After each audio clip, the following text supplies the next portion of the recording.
Good morning. Welcome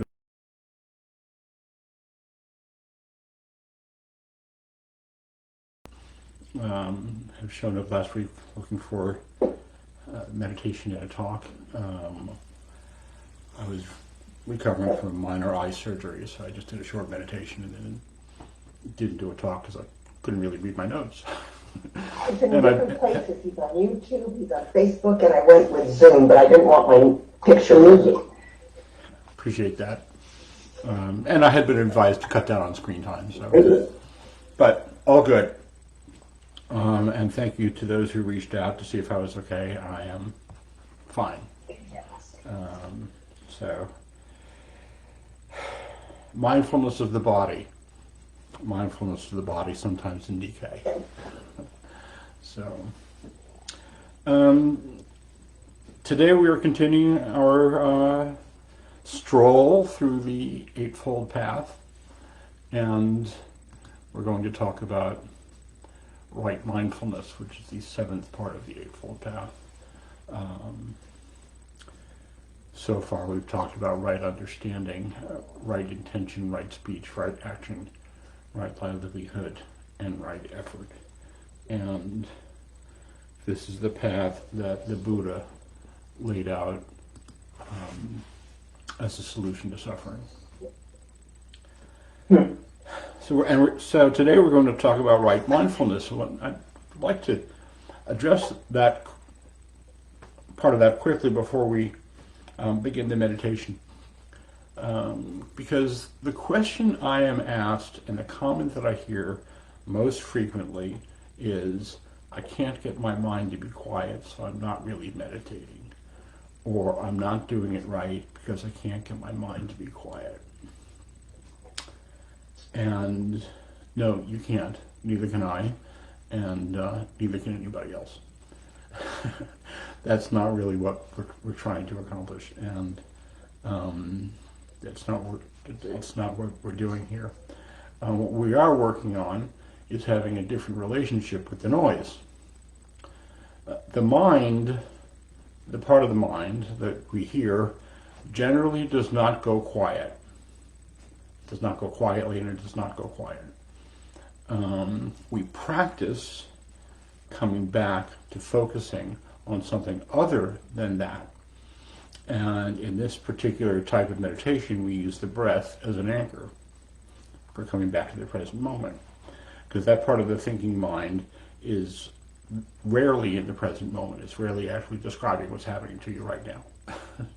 It's usually somewhere in yesterday, or anticipating something later, or processing a movie you saw in 1988, or playing the greatest hits of whatever year it was you were listening to the radio.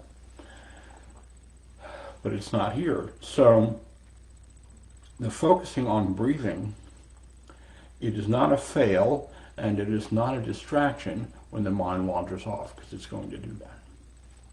So we just notice that with kindness and compassion towards ourselves, and come back to focusing on breathing. You cannot do this wrong. That doing it is the doing, and people have heard me say that a lot. But since I have fielded that comment 3 or 4 times this past week, I thought I would address it at the beginning today. So, why don't we start? Any questions about that? Okay. Just one more thing about that. This is a kindness and gentleness practice. When you notice, not if, when you notice that your mind has wandered away, we treat that as if we were teaching a puppy to heel. We don't like kick the puppy and scream at it and yell at it. We just gently but firmly bring it back. So offer yourself the same kindness and gentleness. This is a gentleness practice. So.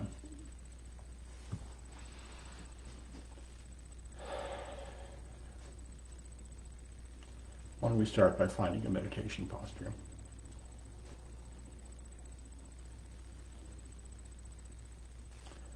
That's a posture in which you can be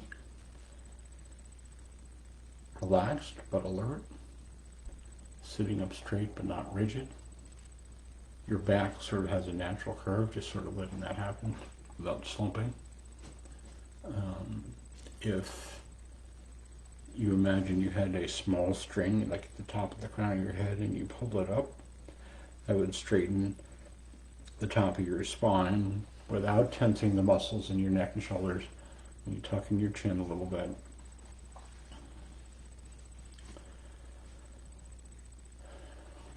And that's a sitting meditation posture. Some people can't do that for health reasons, or they can't sustain it for very long. If you're meditating lying down, the suggestion is to keep one arm up. If your elbow resting on the floor, one arm up. That way, if you fall asleep, your hand will fall and you'll wake up. People fall asleep meditating all the time. It's not a big deal. So, assuming entering into a meditation posture.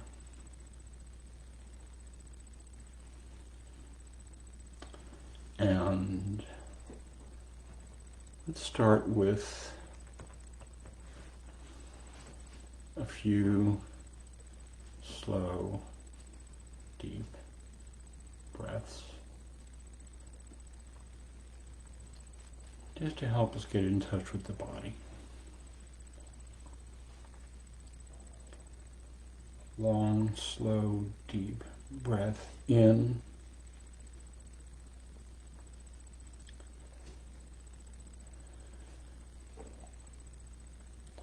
Maybe hold it for just a split moment. And exhale. Noticing the sensations of the body breathing.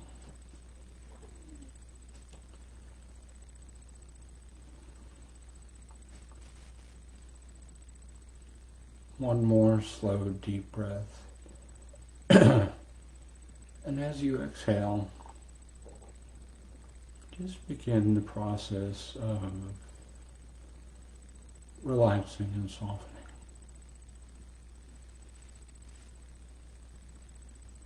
Relaxing the muscles in your face and letting your eyes roll back in their sockets.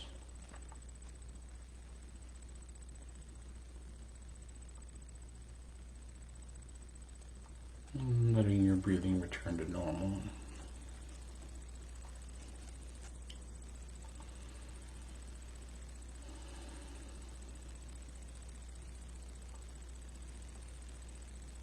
And as you breathe out, just relax your shoulders to whatever degree you can. This is an opportunity to accept your process as it is.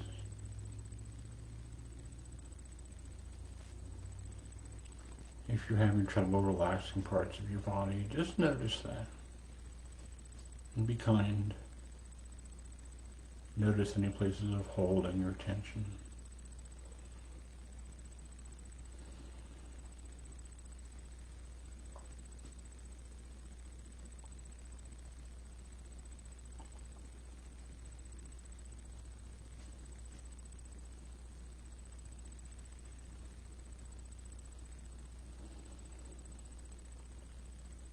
Just breathing in, letting your belly hang and expand. Many of us walk around with a tight belly much of the time. This is a time to just relax those muscles and let your belly hang. It's okay.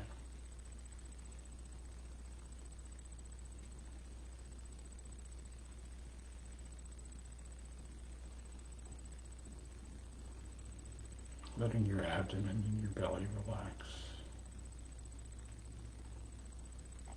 Just letting your body settle with gravity into this moment.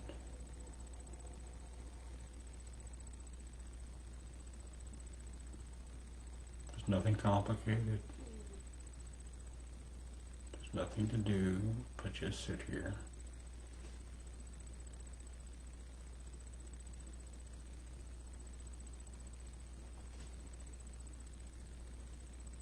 Sitting with the body breathing in and out.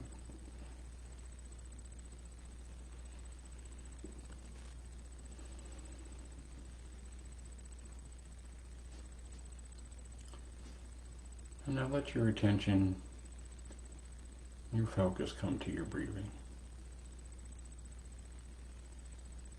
Just noticing and focusing on the sensations of the body breathing.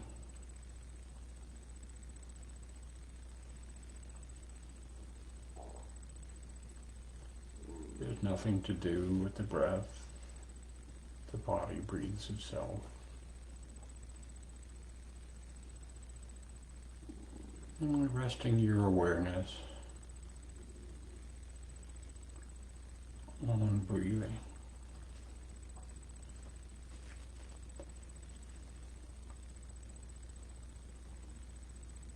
Some people do this by focusing on the sensations of the breath moving in and out of the nose.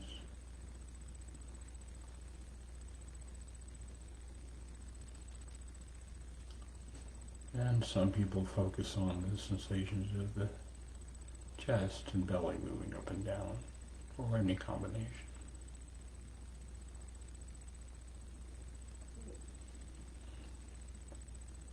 Some people focus on the overall sensations of the body breathing in and out.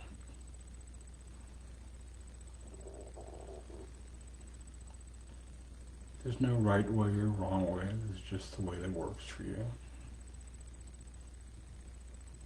Whatever's easy and calls to you.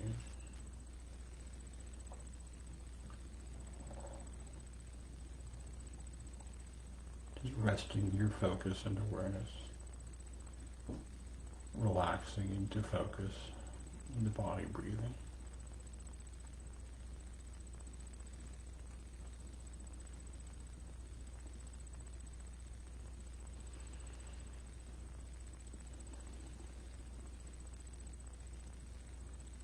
Just noticing the sensations as you ride the in-breath all the way to the top.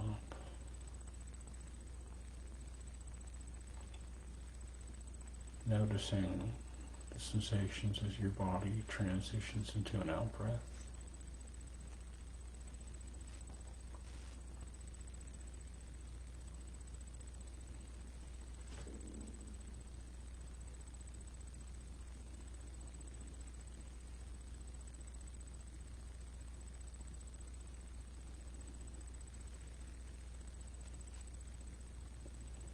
Noticing the sensations at the end of the exhale as your body transitions to an in-breath again and again.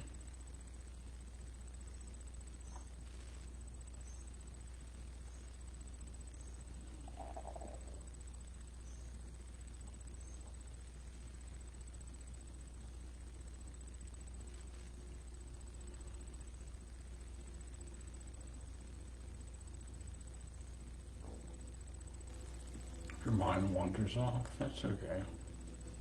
It'll do that. You notice that you're thinking without getting involved in the content or the story. Just notice thinking and come back to your breathing and begin again and again and again.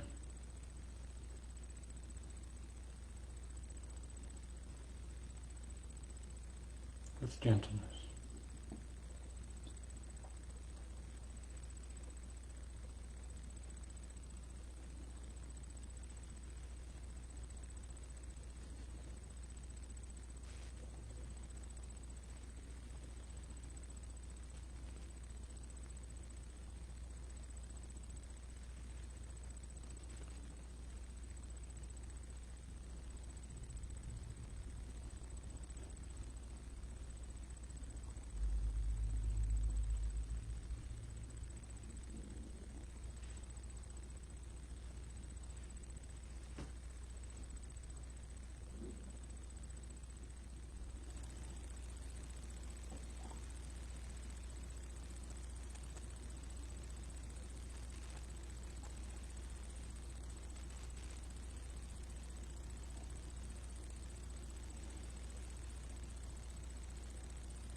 notice that you've been thinking. You may notice right away. Some time may go by. It's all good. Just bring your attention back. Start again. Focused on your breathing.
And as we come towards the end of this sitting,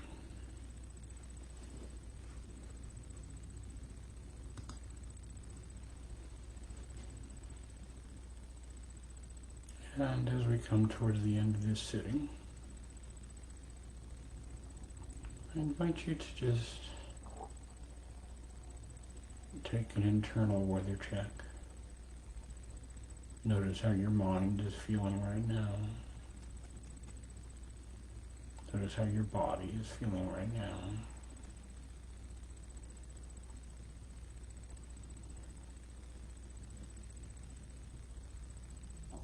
Just take a moment to be mindful of your experience of this moment.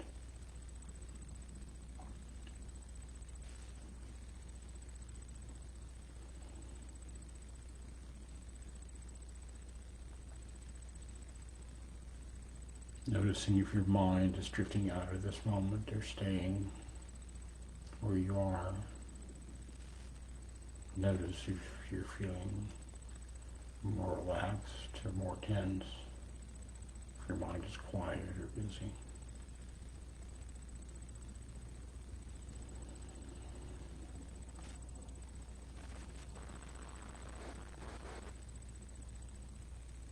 Just noticing, no judgment.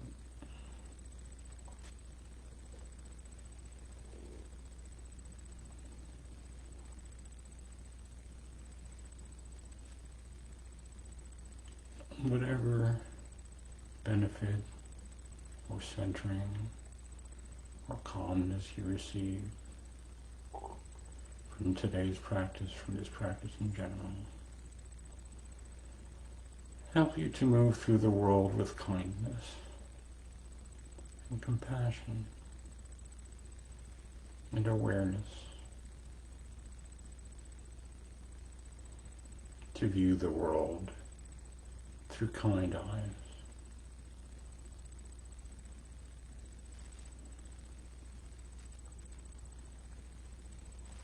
And may it be that the benefits of this practice radiate from you as kindness and compassion for the benefit of yourself and others, out into your household, into your interactions with your family members, or roommates, or whoever is around.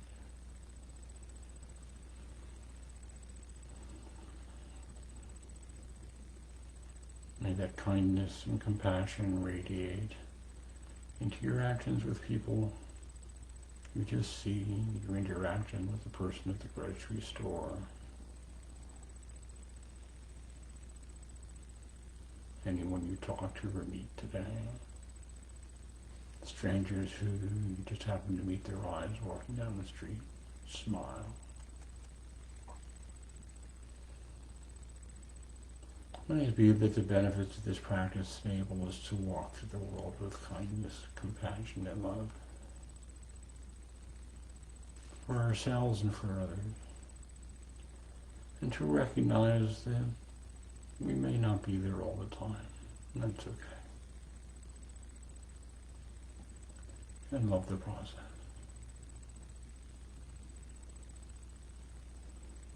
May it be that the benefits of this practice be of benefit to all people, all beings everywhere.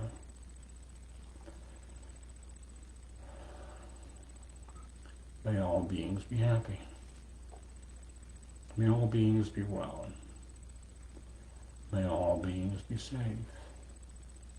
May all beings be at ease and at peace.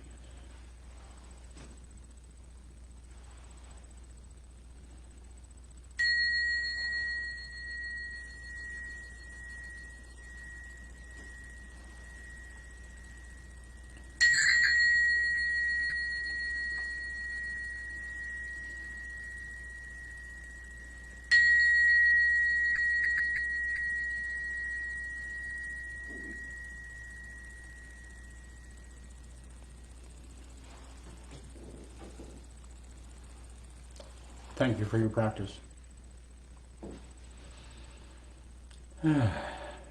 As usual, I put the usual information in the chat, available on Zoom. A cool quote from Pema Chodron this week. the Zoom address and the Facebook address and the YouTube channel for these meditations and talks. My contact information. And if you feel so moved, there is no obligation whatsoever, but if you feel so moved, a link for a donation. I do this freely and I enjoy it. Freely offered. So today we're talking about right mindfulness as the seventh part of the Eightfold Path.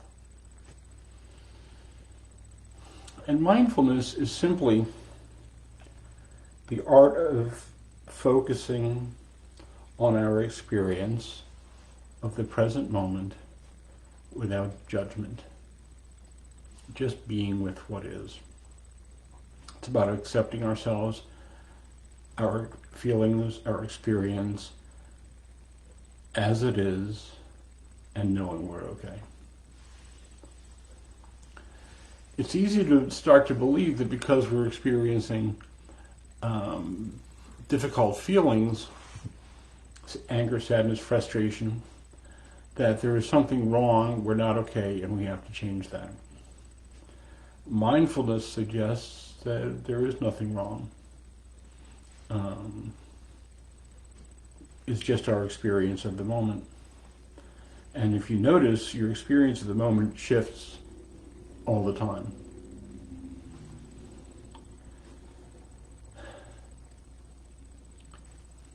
So, what if it turns out that it's all right with whatever we feel?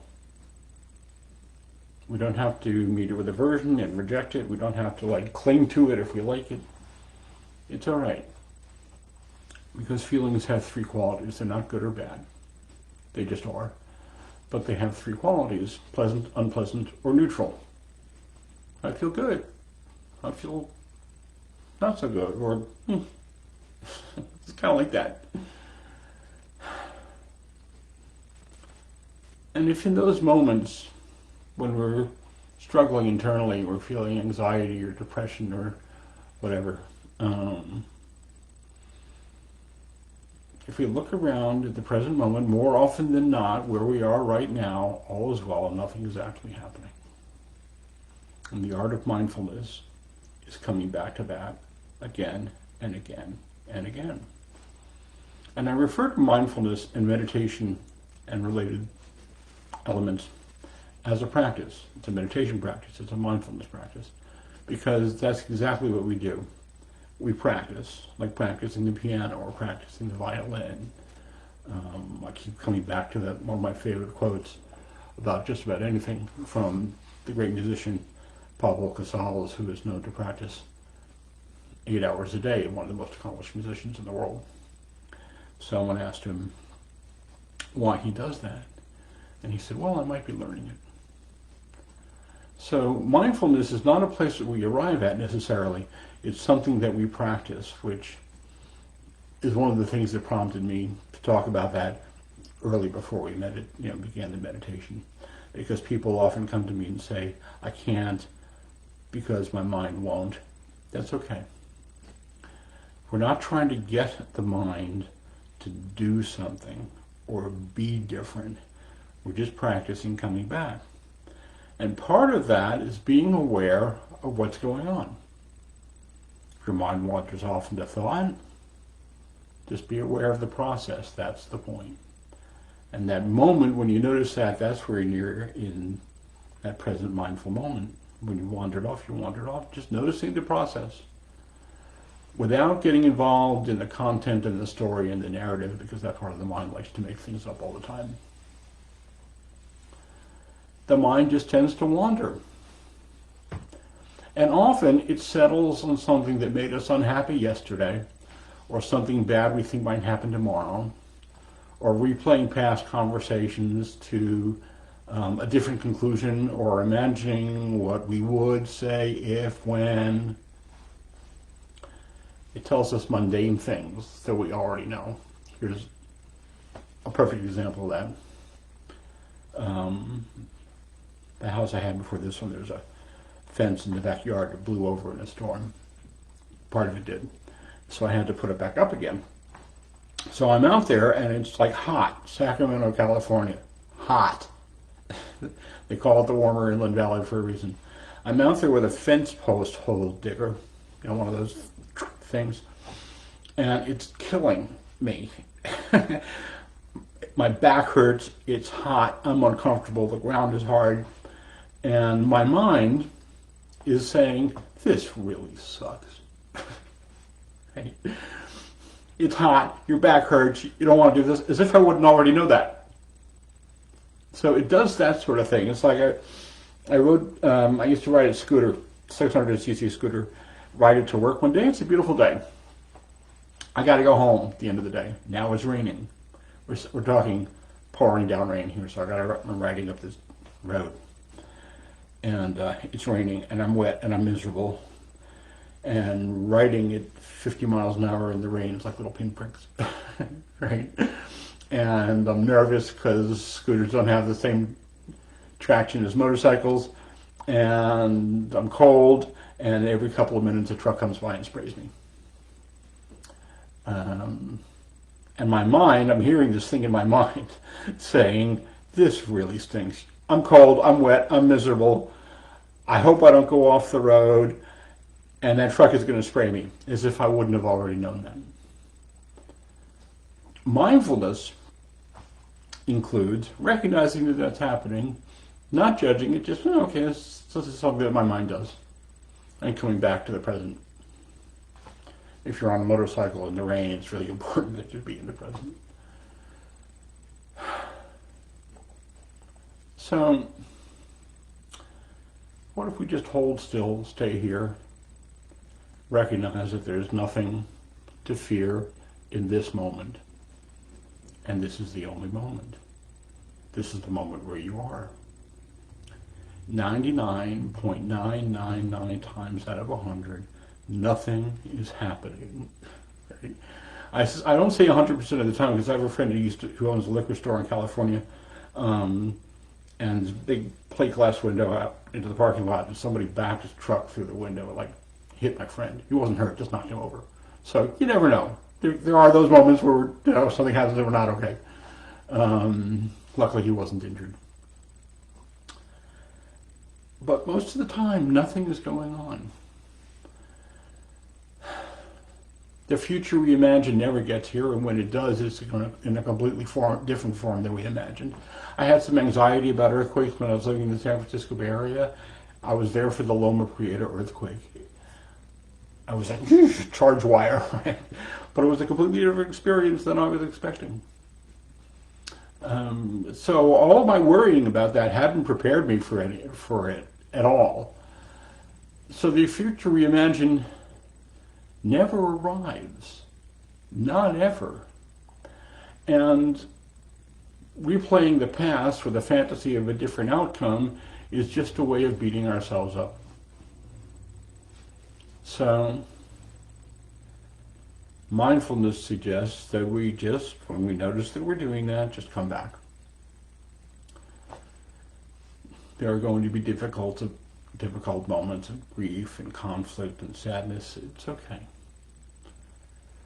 We may attach a narrative to that because our experience is in two parts. Here's what happens. Here's what we tell ourselves about what happens. Over here, what happens is what happens. It's, nothing we can do about that. Over here, what we tell ourselves about what happens, the Hopi Indians believe in every situation there's 88 possibilities. I don't know how they came up with that. I don't care. I just like it. Right? So, and they will have a ritual. They have a ritual where they will make someone jump up and down on one leg until they can name all 88. Anybody volunteering? I'm looking at the Zoom channel. If you decide to do that, let me know. I'll come over and we'll do the video. I have to name them all out loud. 25 years as a therapist, I just never had the gall to ask somebody to do that. But anyway, there's 88 possibilities of what we can say to describe our experience. None of them are actually our experience. And mindfulness suggests that we can look at that and say, oh, well, that doesn't work for me. The way I've decided to describe this doesn't work for me. I've had this thing going on with my eye for years and had the worst flare-up really ever.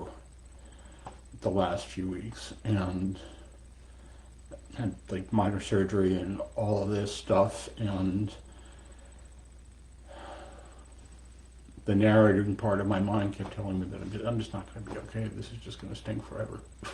Right? This pain is not going to go away, and medical bills and blah, blah, blah, blah, blah. None of that actually materialized. There were some medical bills. But the part of my mind that was just habitually telling me that I'm not okay was not accurate. So mindfulness suggests that I can hear that and know that it's a phantom and come back mindfully to the present moment. Remembering to be compassionate with ourselves, to be as kind and nurturing with ourselves as we would be with anyone else in the same situation. Mindfulness is a central part of self-compassion. Self-compassion includes becoming aware when we are being discompassionate with ourselves, and mindfulness facilitates that.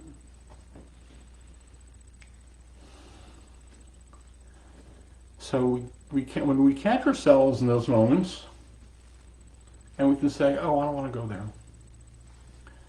We can remind ourselves that we're okay, and just that it's uncomfortable right now. I'm okay, it's just a little funky. One of my favorite writers, a woman named Jeannie Dupro, who not a lot of people know about her. If you're into the Children of Ember stories, she wrote all those. I was lucky enough to have her as my supervisor, my clinical supervisor when I was at the hospice. And she wrote a book on grief and meditation. And one of my favorite passages is she writes, "And so I remind myself as often as I must," which is quite often, don't need to repeat that part, which is quite often, hold still, stay here, put the groceries away, turn on the lights, get dinner ready, try to remember there is nothing to fear in this moment, and this is the only real moment there is. Just keep coming back and coming back. The essence of mindfulness practice, training ourselves and our minds to recognize when we are drifting off someplace that does not serve us, and come back and remind ourselves that we're okay. To be kind and gentle with ourselves, especially in difficult times. Buddha identified 4 foundations that we can lean on. We can be mindful of our thoughts, which are real but not true. We can be mindful of our sensations. Anytime you are mindful of the body, you're in the present moment. Because while the mind can wander around to all kinds of places, the body is a physical object. The mind is not a physical object. It's non-corporeal. The body is a physical object. It's always in the present moment. So you can always return to the present moment by just 10 slow, deep breaths. And that's it. It's not more complicated than that. Buddha suggested that we be mindful of our feelings, just the tone of them. Not the narrative we attach, but just, does this feel like sadness? Does this feel like joy? Just mindful of that. And mindfulness of what what's been translated into mindfulness of dharmas, which is really mindfulness of ideas. One of the roots of suffering is clinging to views and ideas. Mindfulness of how our ideas and preconceptions affect the way we perceive reality, the way we perceive ourselves. And coming back and looking at that like it's a movie playing. There goes, everything is screwed up, but I'm going to sit back here in my all rightness. Right? There goes, you're doing it wrong, because my mind is particularly jumpy this day while I'm meditating. But I'm not going to buy into that. I'm just going to watch that. So,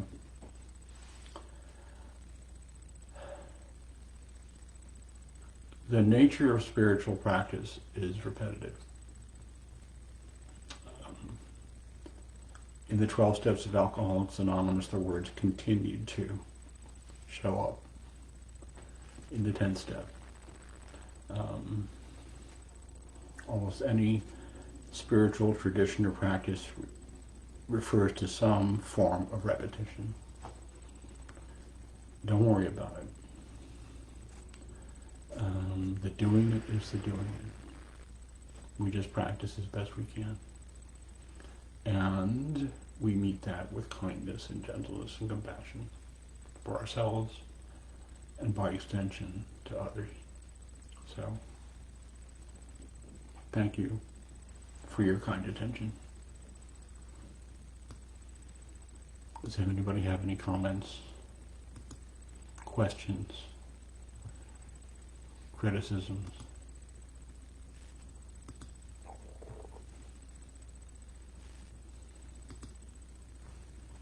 Yeah, Stanley, nice to see you.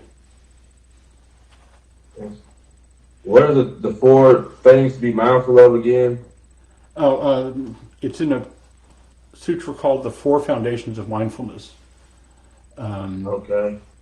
Yeah, if you just Google the Four Foundations of Mindfulness, you'll find it. The Four Foundations of Mindfulness are mindfulness of the body, mindfulness of thought, mindfulness of feelings, and mindfulness of ideas. Okay. Yeah, Thich Nhat Hanh wrote a really good book on the Four Foundations of Mindfulness. There's a lot of, and if you Google it, there's articles about it everywhere. It's a core foundational teaching.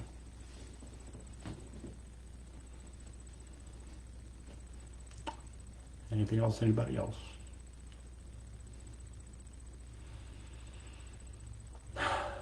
Okay. Again, thank you for the support last week. That came and went. And I'm sorry I wasn't able to teach. Glad I was able to come back and be with y'all today. I invite you to be kind and gentle with yourself, and I will see you next week. Thanks, Ken.